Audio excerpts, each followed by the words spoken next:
Welcome to Karuna Live. It is Saturday, August 26th, and this Karuna Live is around the topic of harvesting joy. This program, Karuna Live, is something that we offer usually around monthly to give people a chance to, people who have already done Karuna training, a chance to practice some of our practices together, and for people who aren't familiar with Karuna training, a chance to sample. And my name is Miriam Hall. I use she, her pronouns, and I'm the instructor for today. Even though people are calling in from all over the place, we like to establish a land acknowledgement for the person who's leading, which is me today. So I'll say that I am currently in a place called Tejope or Tejope, Tejope, which is the native land of the Ho-Chunk Nation, previously called the Winnebago Nation. And the colonial name is Madison, Wisconsin. And I wanted to name that yesterday I was out really enjoying what's called the driftless area here, which is an area where the glaciers didn't go. So a lot of Wisconsin's very flat, except for these areas. And I was in this really beautiful, really sacred spot that hadn't gotten wiped out by the glaciers and created a dell, which is a small canyon and with a creek in it. And I really loved it and just felt so relaxed and nourished there. And at the same time recognized it's just about 45 minutes outside of Madison, recognized this too was native land and isn't currently. So just honoring, right, what is still or still is native land, but they're not able to be the full caretakers. And there are some places here where they are, but they're very limited. Karuna training is a program of contemplative psychology. We offer lots of small one-off programs like Karuna Lives or introductions to contemplative psychology. We also offer retreats, often working with what we're starting to call the non-drug psychedelic experience of Maitri space awareness. So getting into postures, using glasses to stimulate different aspects of the elements on our minds and ritual, to discover things that are otherwise not apparent to us in a group. So you can have psychedelic and otherly experiences without doing drugs. And we also do these 2-year-long programs with a third optional year, cohorts where people get to practice together over time and get to know each other and really go deep in the practice. So that's a bit about Karuna training. And the teachings are fundamentally come out of originally the master's program in psychology from Naropa University, was founded by Chogyam Trungpa. Everyone who's actually here knows me, but not everybody watching the recording knows me. So I'll say a couple things about myself. I am a contemplative arts and psychology teacher. I live in Tejope, Madison, Wisconsin. And I spend a lot of time on Zoom, especially in the last few years. And I strive to build community with people through contemplative practices. So meditation and movements and photography and writing, and working with our own minds in community. So that's a bit about me. And I'm one of 5 lead faculty for Karuna training. So there are 5 lead faculty who run most of the programs, and we pass it back and forth. We do a lot of collaborative and collective teaching. And then we have a lot of support faculty as well. It takes a village to run Karuna training. So that's a bit about where I am and who I am and what this program is. These offerings, already we're 10 after, right? So it's an hour. It's not a lot of time, but it gives us a chance to meditate together. I'll give a short talk, and then we'll have an experiential where we can do a practice together, and then a chance to talk to each other and share out if you wish. And I really just want to reaffirm that you're always welcome to keep your camera off, and that I consider you a full participant, even if you never say a thing. You don't put anything in the chat, you don't speak out loud, you're still fully participating in my book by being here. That having been said, if you ever want to speak or put something in the chat, you're welcome to. Even if I'm in the middle of a talk, you're like, I have a question. I would like to know. Just raise your hand or unmute. Let me know. I don't ever want to talk over anyone or say something that doesn't make sense if we can help it. Also, I really want to encourage you to take care of yourself. So we're doing a practice about joy. Like, what more care do I need, right? Like, joy is a great thing. Except for, interestingly, when we go into joy, which in Dharma teachings is actually the absence of suffering, somehow we often touch on suffering.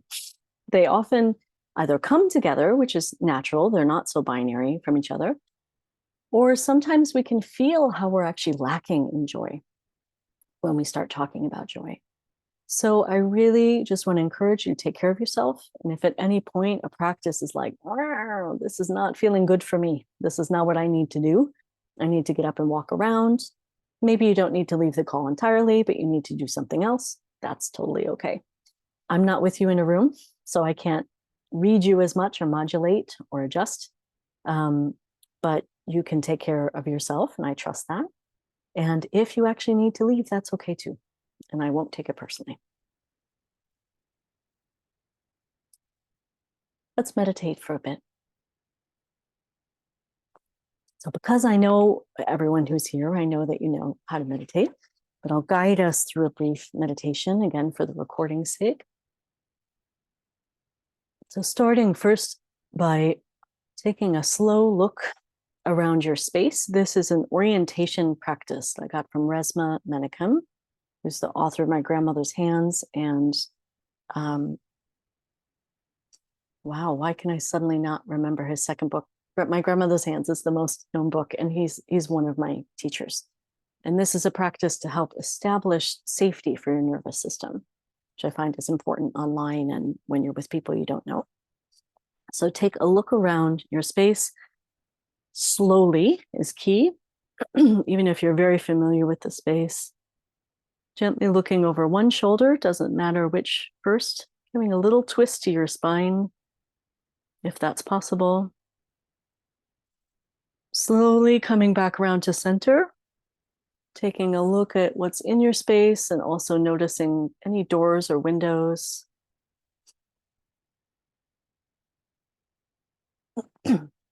And continue around to the other side.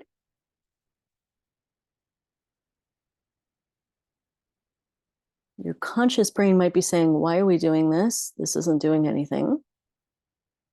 And take a couple deep breaths and see if you can just let your nervous system let you know if this is helping. And if not, it hopefully isn't hurting.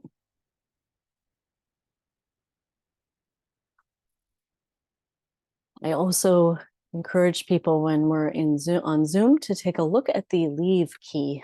There's a little button. Thank you, Karuna. The Quaking of America is Resmaa's other book. Take a look at the leave key. Just remind yourself that you also can leave this room if you need to. Again, you might be consciously like, why would I need to remember that? Of course I know it. But your nervous system might need a reminder that you have agency. And then feel the earth underneath your seat. If you're lying down, under your back, under your feet. A brief sense of grounding.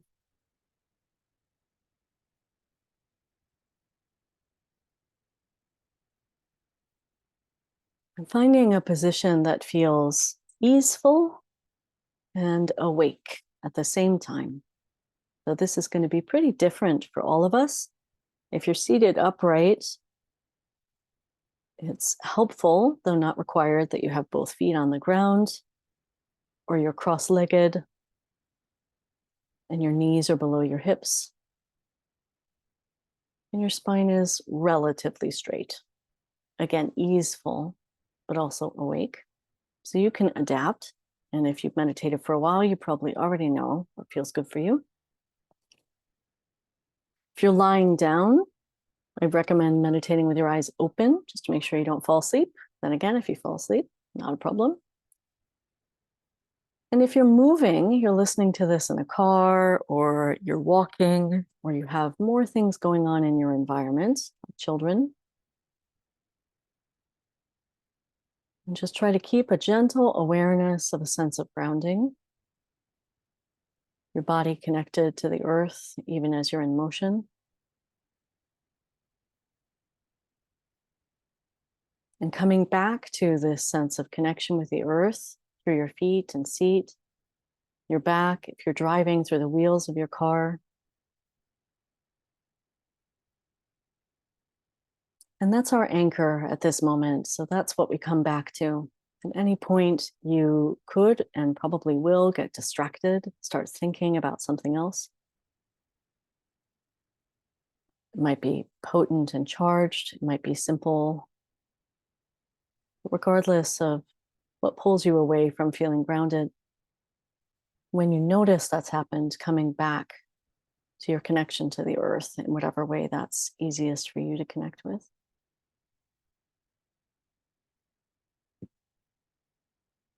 And we'll practice that way in silence for a few minutes.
Coming out of the practice, please do so gently. Your eyes have been closed, reopening them slowly.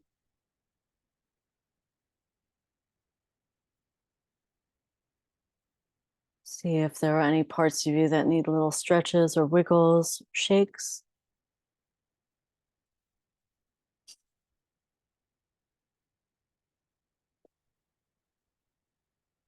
If you found that you were nervous or agitated in your meditation, maybe you want to orient again. So take a look over your shoulders. Slowly look around your space.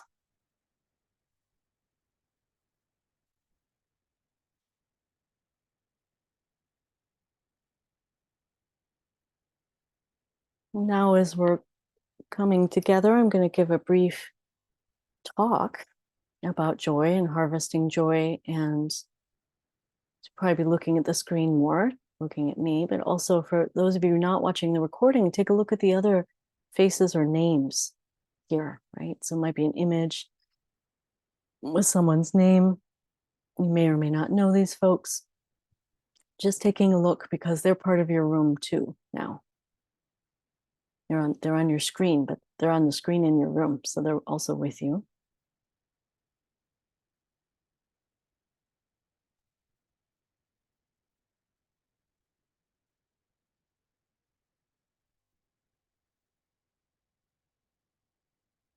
I wanted to open this brief talk with the same quote. We send out newsletters for Karuna training that are tied to what's coming up in a recent forthcoming Karuna Live. If you didn't see it, that's fine. Please don't worry. This isn't a guilt trip. If you saw it and didn't read it, you can also find it on our blog if you want to read this afterwards. But so I wrote an article about harvesting joy, and I opened with a quote from a writer named Ross Gay, a Black writer about my age, I think in his 40s or 50s. And I'll put this quote in the chat as well, so that if you are live, you can also see it there. This is from he has a book called Inciting Joy. Inciting, as in, usually we talk about inciting as in inciting war, right? Something negative. This is inciting joy. What if joy is not only entangled with pain or suffering or sorrow, but is also what emerges from how we care for each other through those things? What if joy is not only entangled with pain or suffering or sorrow, but is also what emerges from how we care for each other through those things? And I would say also how we receive care from others, and also even how we care for ourselves. There are sort of two levels of joy. One is, and these are terms that will be familiar for people who've studied Dharma or Buddhism. I'll also explain them a little bit if you haven't. So there's absolute joy. And by that, I don't mean you're absolutely happy. Absolute joy in Dharma is referred to as an absence of suffering. So a joy that is absent of suffering. It's actually one of the limitless qualities, like love and compassion and equanimity, especially when we can feel it around someone else's joy. Not have envy, but actually be happy for their joy, have joy for their joy. So that's absolute joy. It's liberation, really. Liberation from suffering is joy on the absolute level. And while I believe it's possible, it's also something that we don't experience very often directly. And most of us more often experience relative joy, which is to say a momentary freedom from suffering.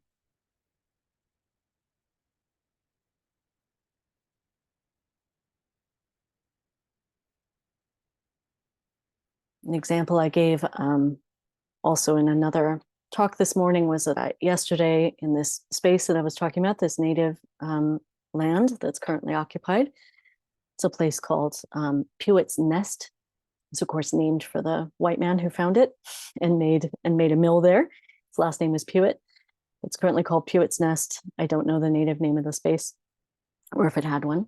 but it's a creek that goes through one of these dells and has multiple little waterfalls. And you go into the lower part, and then you can actually crawl up the, I was only able to crawl up one. You can crawl up the waterfalls if you're adept and get into these deep pools of cool water. And it's been very, very hot here in Wisconsin this week. So it was really especially good to get into these deep pools of cool water from a creek. And lying there in that cool water, looking up through the canyon walls, the dell walls, up at the trees, I just felt it's beyond relaxation, right? Just utter ease.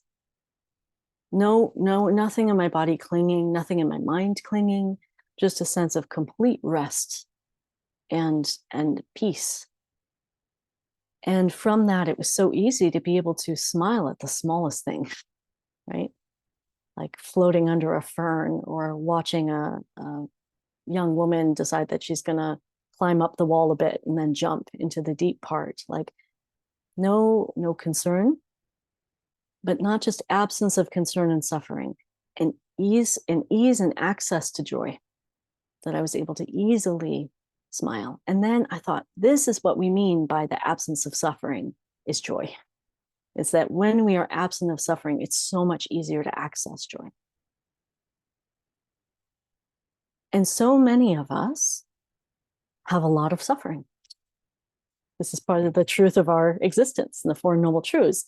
So we also have a lot of pain, which means we experience direct and immediate situations when we're harmed or in pain. And then we also tell stories about them that cause us a lot of suffering. So when we say absence of suffering, we don't mean we don't hurt. We mean that we're not making it worse. And when we're not busy making it worse, or when systems are not busy making it worse, I want to say it's not always our cause, right? So also there can be quite oppressive systems that aggravate your pain and make it very, very hard to be free of suffering. So there are some people who really get stuck in suffering because it's very hard to be free of it. They can maybe have some freedom in their minds, but their lives are rented with it. When we are able to get that, whether it's a moment or longer, then we can actually feel a deep joy that's more like a cool, deep well underneath us, right? So it's more like that spot that I was floating in, that I felt were sourced by that deep, cool water. And we can tap into a joy that's above and beyond something that makes us happy, and instead is abiding, long-lasting, and interdependent with our sorrow. So the relative experiences of joy we often talk about are things that bring us a feeling of happiness and celebration. And those can help us tap into that more absolute joy, that freedom from suffering, liberation. Practice as we meditate and can learn to let go of our tendencies towards suffering can also bring us a joy that may not look like fireworks and jumping around and dancing. It may have a more placid quality to it, but also has this expansive sense that, again, anything could make us smile or open our heart, the place of being receptive to joy.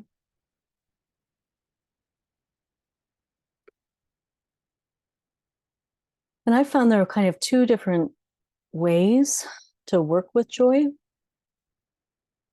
And one is to really notice, and a lot of the contemplative practices I teach in writing and photography do this, work with what are called glimmers. Glimmers is a term that Deb Dana, who's a white woman who works in polyvagal, so nervous system work, has coined this term to basically mean the opposite of what we call triggers. So triggers, trauma triggers, things that bring us into a trauma state. Glimmers are things that bring us out of trauma states. Glimmers are things that actually bring us, if we're not in a trauma state, bring us a sense of joy. Excuse me. So for me, certain birds, I wake up in the morning. This morning, we could have our windows open for the first time in a week. So the heat is fading, and I heard the chickadee. And I just immediately smiled, right? And that's the chickadee is like a touchstone for me. So it's this immediate sense of joy that arises. It's a little glimmer of joy. It's not huge. If I'm really struggling, it might just barely pierce my depression or anxiety or suffering, but it usually at least touches me in a way that other things might not. So those are glimmers. And we can actually cultivate glimmers. So we can actually notice and cultivate. Deb Dana's book, Anchored, gets into this and talks about how to recognize what your glimmers are and actually let them in to your body, let them into you so you can actually feel them. You feel the joy and not bypass it. And then also how to recognize. Some of us feel very out of touch with that kind of small level of joy. And so how to recognize what brings us joy and cultivate it. So some of us, we know what it is, but we tend to kind of touch it and let go. Oh, no big deal. Well, yeah, the bird's singing, but there's a war in Ukraine. So some of us go that direction. Some of us are like, I have no idea what even brings me momentary joy. Or maybe when we're in a certain state, we can't. So glimmers can help with both. And then there's, again, that's like a relative joy, right? Glimmers are like a relative joy. Another way to practice with joy is to really dedicate ourselves to liberation. And sometimes when I say that, people are like, oh, sweetheart, dedicating yourself to liberation does not bring joy. It's hard work. And it's work that most of us won't see fruit of in our lifetime, whether that's liberation from oppressive systems or whether it's more of an ultimate level of liberation from suffering. A lot of us are working toward, in our own small way, some kind of liberation from our own suffering or for all beings to be free of suffering. And that can be hard work that lasts a long time and doesn't always fruit in ways that we want it to. And so that's where Ross Gay's quote comes in. There's the cheering ourselves up momentarily, which is powerful. It is not a small thing. It's important. And there's also this more complicated joy, which comes with pain and sorrow, can come out of service and care, and is more complex and often harder to recognize. And that's actually what I want to spend the most time on today, is really recognizing when that complicated joy arises, what that feels like for us, where we notice it, and how we can actually really harvest that, how we can actually keep that in mind and heart. Because those are the moments where we might want to escape the suffering and say, I'm going to go do something else that brings me joy. But escaping suffering is not the same thing as eliminating suffering or being free from suffering. It's running away from suffering. The suffering is still there. So how to stay with a situation that could be painful or just sorrowful, right? Someone's passing, for instance, they're dying. And this is probably the example that comes up the most, which is at a funeral or a celebration of life, where we go and feel the sorrow of someone dying that we loved. And at the same time, we're able to laugh about stories and hear things from people that we hadn't heard before, see photos we hadn't seen before, and feel glimmers of connection to this loving being and the reason why we love them. We feel gratitude as well as the grief.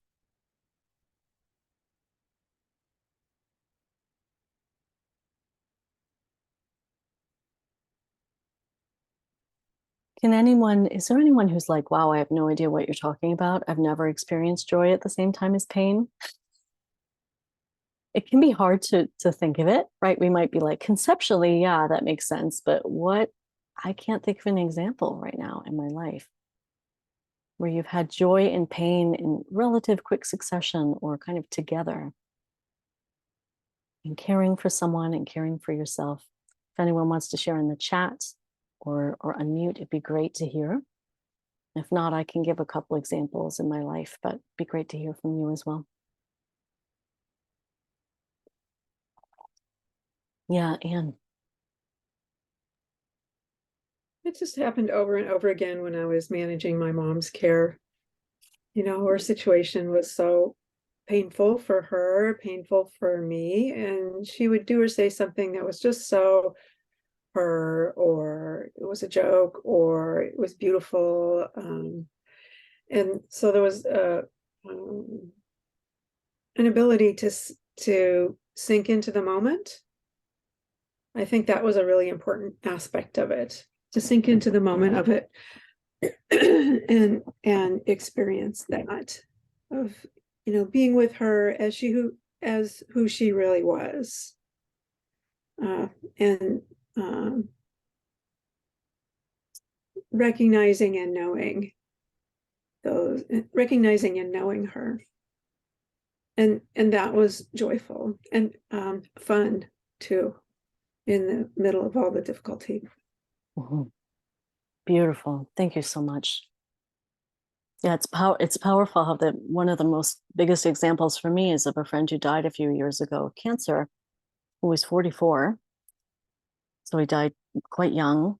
And I hadn't seen him in a long time. I went to visit him the year before he died, but I hadn't spent a lot of time with him in his current life. We've known each other for over 20 years. And I joined this Facebook group when he was in the dying stages because I wasn't able to go and be with him.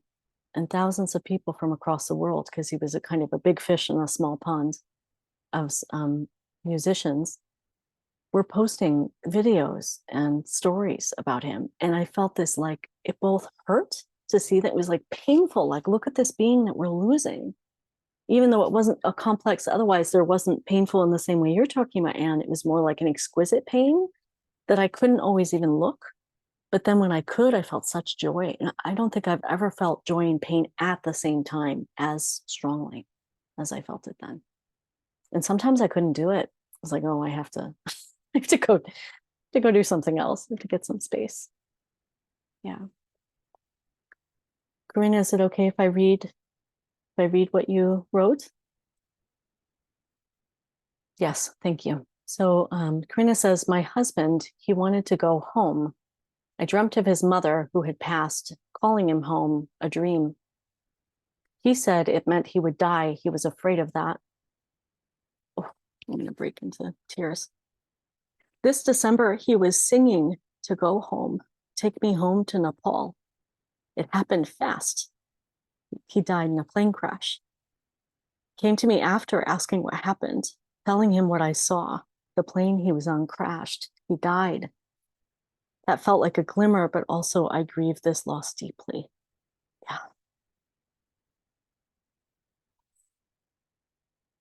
Yes. Thank you so much for sharing that. Mhm. Yeah.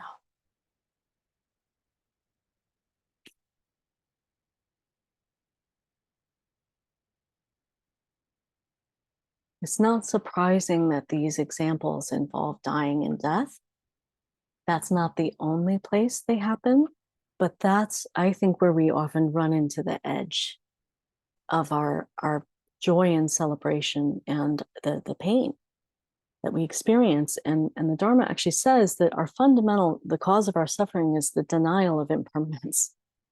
This is our fundamental, our denial of death, our denial that things change. It's us trying to make things last that gives us the deepest root of suffering. So also some of what I'm hearing in all these descriptions is a level of acceptance, which can take time. But when we're actually able to be, as Anne said, in the situation as is, with the person as they are, there's actually a freedom in that that can allow us to feel the whole thing, the pain and the joy. Doesn't always happen that way. And if you've had never experienced that with death, it's okay. There's nothing wrong with you. Sometimes has to be a very special situation. Yeah, in my case, that's what I was going to cite when it was the death of my mother. And for me, it's actually been like a high point in my life because all the BS fell away and I was just immersed in authenticity, and it it it felt wonderful to be so intimate with the woman who birthed me into the world and wanted me to be all that I could be. And so, right, I mean, from the time, and she was in labor with me for 2 days, and I've been late for virtually everything the rest of my life.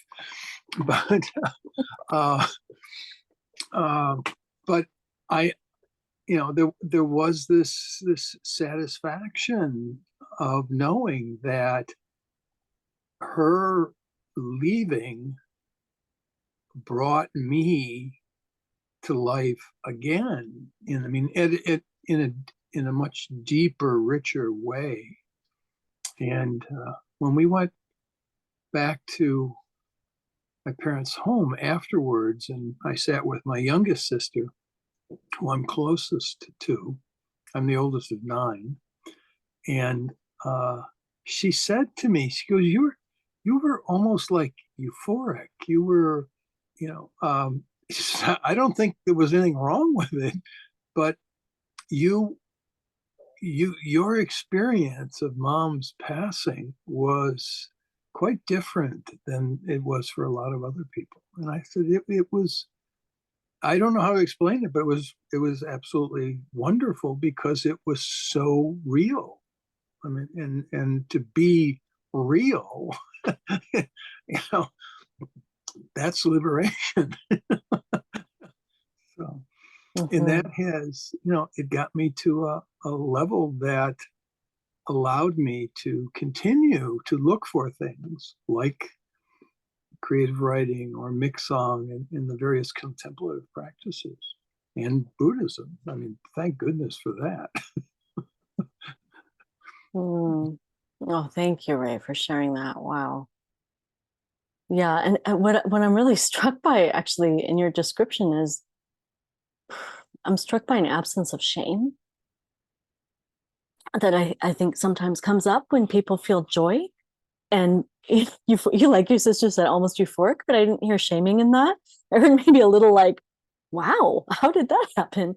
But no shame. And that's powerful because I think that sometimes we have a cultural message that says that grieving should look a particular way, or it shouldn't, that these things should be segregated from each other, right? That joy and sorrow should not come together, but that's just not the reality of it a lot of the time. No, it's both sides of the reality coin, so to speak. Yes. They're not necessarily separate. No. Beautiful. Thank you. Yeah, thank you. Karen, would you like to share anything? You do not have to. Yeah. Yeah.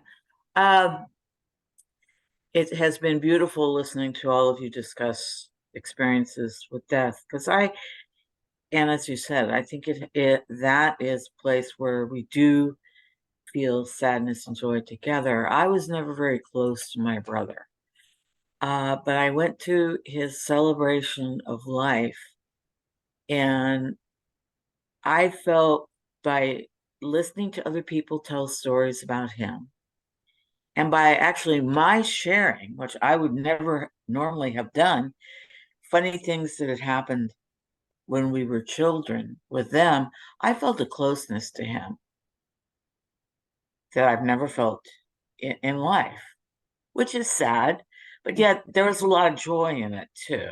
It was a real mixed feeling of joy and sadness and love. Thank you. Thank you. Yeah, thank you for naming the mixed.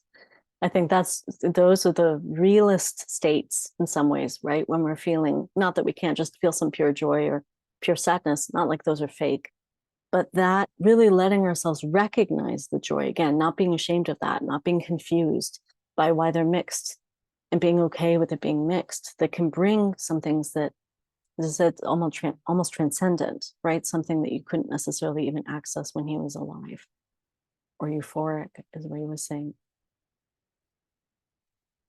So, wow, such beautiful shares. Thank you everyone so much. I want to take a moment for us to practice with this together, to just kind of really let ourselves confirm the connection, affirm the connection with this kind of sensation. So we're going to do a small version of and an adaptation of what's called the 4-step practice in Karuna training. So some of you are familiar with this and some are not. The 4-step practice is often used for something that we're struggling with. So it's used as a practice to let ourselves feel what we're struggling with or suffering around, actually feel the sensations, notice where it is in our body if we can. Not everyone can feel into their body. So you can also just notice how your mind is working with it, what emotions and images are arising, and then to feel compassion. Let ourselves actually feel compassion toward ourselves for that suffering, and then to let it go. So in brief, those are the steps. But we have a small amount of time. And I have found that it's also good to apply this to mixed or joyful things. That a lot of us don't spend enough time with joy. So we sort of shy away from sorrow, right? Like, I want this over with, I want it to go away. And strangely, we also shy away from staying with joy. Like, let's move on, right? Oh, well, that was nice, but let's go, right? So this is being offered as a way to help us actually feel, so that, and this is what the harvesting is, when we can stay a bit longer with the joy, especially complex joy, like we're talking about, that helps us access a really transcendent place, then it's more available for us when we need it. If we harvest it, then it's in our basket. And when we're really struggling, we can access it more. If we just kind of do it and then disappear, we won't remember it until we're having a conversation like this, which honestly, we don't have most of the time. This is part of the reason why I teach, so that I get to have conversations like this frequently, but most of us don't have these conversations frequently, right? So we want to make this resource available to us more regularly. So that's why I'm offering practice. So again, if you felt activated or triggered in any way, which can happen because we're talking about some tender territory, especially death. Or if your nervous system feels agitated, you're not sure why, that's fine. Let yourself settle again a bit. So you may have found that looking around, the orientation from Resma Menicum didn't help. If it didn't help, then you don't have to do it. You can also just gently rub and pat your body, both hands. Feel your connection to the earth, or take a couple deep breaths. We're just giving your nervous system a chance to know that it's safe.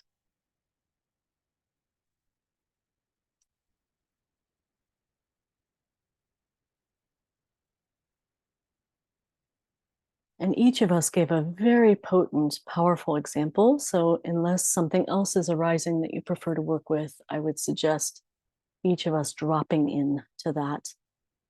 The glimmer of absolute joy, the access of this joy that's complex, and absolute joy is complex. It is not simplistic. It's not, oh, gee, I feel nice. It's the poignancy, the complexity, the paradox. So the first step is just to recognize a felt sense or a feeling or state that you want to spend some time with. We each have already invoked one. Whether that's being with your mother as she's dying and all the shit's falling away, all the bullshit, so you can be real together. Whether it's painful and difficult, but at the same time, you're getting to really also appreciate this person. Whether it's being able to communicate with someone after they've passed, either through community, through stories shared, or they come to you and you're able to help them find freedom while you're grieving at the same time. Or you can feel love for someone that was hard to access when they were alive. So all these examples that came out of the sharing, any of these are shiveringly good examples to work with. And the second step is to notice what's happening in your body as you stay with this moment. Again, if you have a hard time with interoception or feeling inside of your body, you can notice what images are arising in your mind's eye. If that maybe there are quotes or statements. Maybe you feel how your mind has changed quality from being speedy to slow or vice versa. And if you can, notice if there's any part of your body, your heart, your throat, stomach, it's often in the core of your body. I've been getting shivers for almost this entire time, so I can feel the goosebumps on my skin.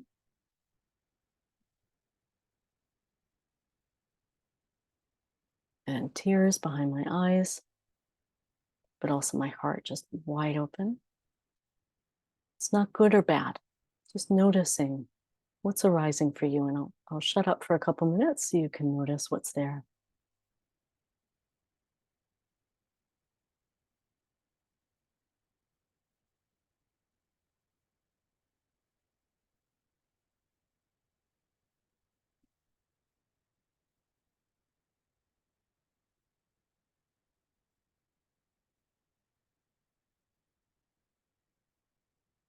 If you start getting distracted, interpreting, trying to analyze, just come back to the images, the words, the sensations, really appreciating them as is.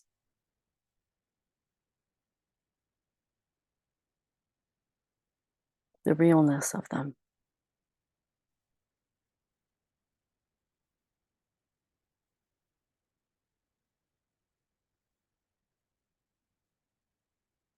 And the third step is to embrace.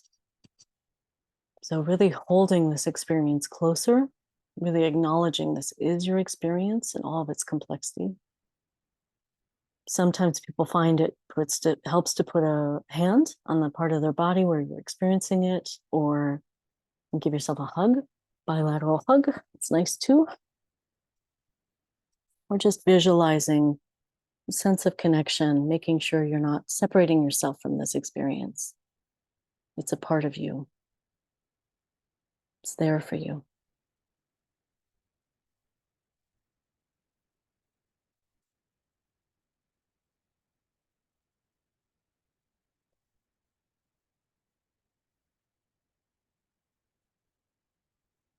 And at the same time, the fourth step is to let go. So this experience is part of you, and it's also not the entirety of you. This experience is part of you, but you are not this experience. You are many experiences. So when you feel ready, if your eyes have been closed, gently reopening them, feeling into the rest of your body, wiggling your toes, fingers, gently rotating your neck or waist, and feeling into the whole space around you. Sometimes touching a few things can help just to reground you, especially if that was intense. This too is my experience. All of it.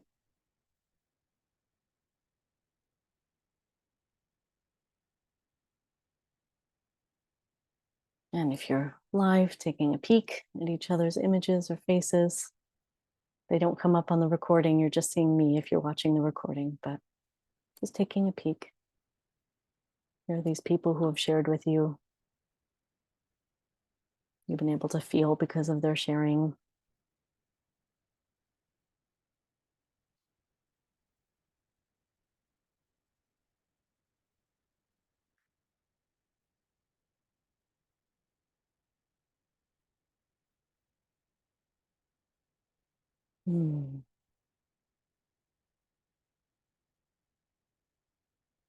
Thank you all so much. I wish that we could just keep doing this. It's so delicious. And actually, the Karuna Lives often do tie to longer programs, right? So it's not just a preparation for Karuna training. It's also a way to build community. So I'm going to be offering another Karuna Live, this one on the complexity of celebrating around American Thanksgiving and around Christmas and other holidays. So during the holiday season, quote unquote, the complexity of celebrating. So slightly related to this, but also its own kind of kettle of fish. So I'll be offering that in November. I also have what's called an Introduction to Contemplative Psychology, which is a 2-hour or longer day, sometimes day-long program. This one's 2 hours. It's September 24th about embodiment, shameless embodiment. So being in our bodies, especially given any struggles we have around gender and sexuality, which, by the way, all of us have. Some of us have more oppression than others, but all of us are given mixed messages about bodies and sexuality. So that's coming up, and it'll be similar to this, but we'll have a chance to go deeper because it's 2 hours. And there are monthly Karuna Lives. There are different retreats. There's one coming up in California soon, where we do Maitri space awareness, the practice I was describing. So if you're interested, you can always sign up at the Karuna Training website for their newsletter, for our newsletter, so that you can find out about events coming up or check their events page.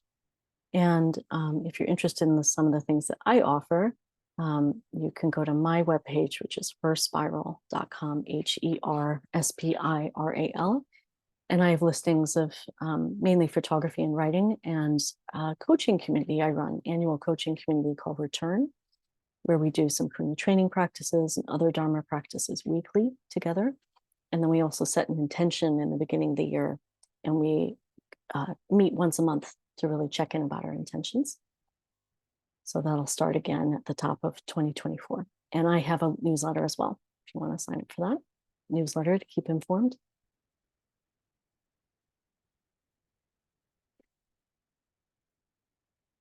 And I just want to close. Again, I'm so sorry. I wish we had more time, but that's time for you. That's impermanence. I want to close with what we call a dedication of merit. So just really acknowledging that our practice, especially practice today, which is in Tibetan Buddhism, is Guru Rinpoche Day. So it's Padmasambhava, who's a tremendous teacher who brought Buddhism from India to Tibet the second time when it actually stuck and stayed. So celebration of that transmission and passing along. That to really dedicate our practice, that it benefit not just us, although that's a lot, that's great, but also all beings. All beings suffer. It's something we have in common with all beings. All beings wish to not suffer. Sometimes we know how, sometimes we don't. So wishing that our practice of being able to be with the complexity of joy could benefit all beings in ways that we understand and don't understand. So just taking a moment to set that aspiration.